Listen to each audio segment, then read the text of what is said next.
乾隆城嘅 MUB5啊，呢台件頭同超旗艦隨身掃播差唔多大嘅純 R2R 解碼耳放啊，佢又冇一隻好 sharp 嘅大 mon 啦，又冇啲古靈精怪嘅功能啦，更加唔可以單獨聽歌啦。咁點解佢價錢嚟到7000蚊呢個檔次啊？喺開賣之後幾個月嘅今日啦，依然賣斷貨呢？咁 MUB5又有啲乜嘢嘢終極玩法呢？我哋唔講廢話，即刻去片。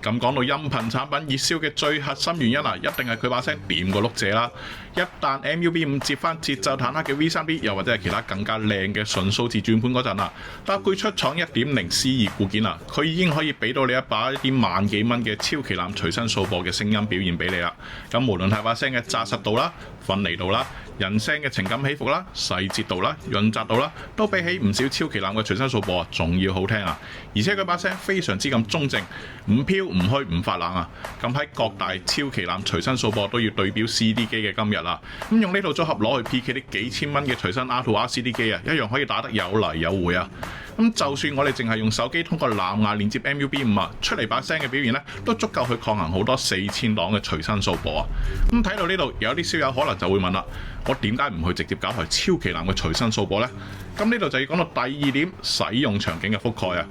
咁比起其他隨身解碼耳放只有 USB 同埋藍牙連接嘅方式啊， MUB5仲多咗光纖同埋同軸輸入呢兩種方式。我哋只要求其揾部 CD 轉盤一插啊， MUB5就可以直接變身做一台小型嘅台式 R2R 解碼耳放啊！我哋甚至可以用 MUB5 切換到 Line Out 模式，去俾功放同埋有源音箱去用啊！咁而當我哋用 USB 去連接電腦之後呢， MUB5 又可以瞬間變身成為一部支持 ASIO 協議嘅 R2R 聲卡。咁隨身可以拎走，上台夠 HiFi 啊！你話咁樣夠唔夠靈活先？咁除咗音質同埋靈活多樣嘅玩法之外啊，仲有第三點就係呢個 T0 級別嘅推力啊！咁 MUB5 嘅推力喺唔外接電源供電嘅時候啊，已經可以去到恐怖嘅32瓦 1.5 瓦，放到成個隨身產品領域啊，都已經係 T0 級別咁嘅存在啊！咁當我哋俾埋12伏俾 MUB5 去供電之後呢，佢嘅推力會瞬間飆升到32瓦 2.5 瓦，咁呢個已經係去到一個台式機級別嘅推力啊！咁足夠傲視一切隨身產品啊！就算攞嚟推啲高咗嘅頭戴耳機啊，都問題唔大啊！咁而且佢喺高增益嘅前提下邊啊，把聲依然非常之咁紮實啊！咁有咁大嘅推力啊，肯定要物盡其用啦！咁如果你手上有一台素質比起 MUB5 加 V3D 更加高嘅超旗艦播放器嘅話，你甚至可以將 MUB5 攞嚟做一台純耳放咁去用啊！咁如果你係一位對於音質啊絲毫唔妥協嘅搞機黨嘅話，跟住落嚟呢個 MUB5 嘅終極玩法啊，你一定要 mark 低佢啊！咁首先我哋要關咗 DC 充電功能啊，然後將顯示屏嘅亮度設為低，亮屏時間咧設為30秒啊。咁喺呢個前提下邊啊，默認固件嘅 M1 檔會有更加大嘅聲場表現啦，適合攞嚟聽交響、爵士、New Age 呢啲類型嘅音樂啊。而 M2 檔咧就會有更加潤澤、更加有感染力嘅人聲表現啦，適合攞嚟聽流行、鄉村、搖滾、電子同埋 ACG 音樂啊。咁喺呢個時候，我哋再配合乾隆城嘅 DC1X 12伏有片線特調飽滿版，同埋呢個豪達科15 Ultra 充電寶一齊去用嘅話，咁無論你係外出露營又好，又或者係出外出差都好啦，呢套組合都可以帶俾你 R2R 加電子管 CD 機級別咁嘅聲音表現啦。咁如果你仲唔滿意嘅話，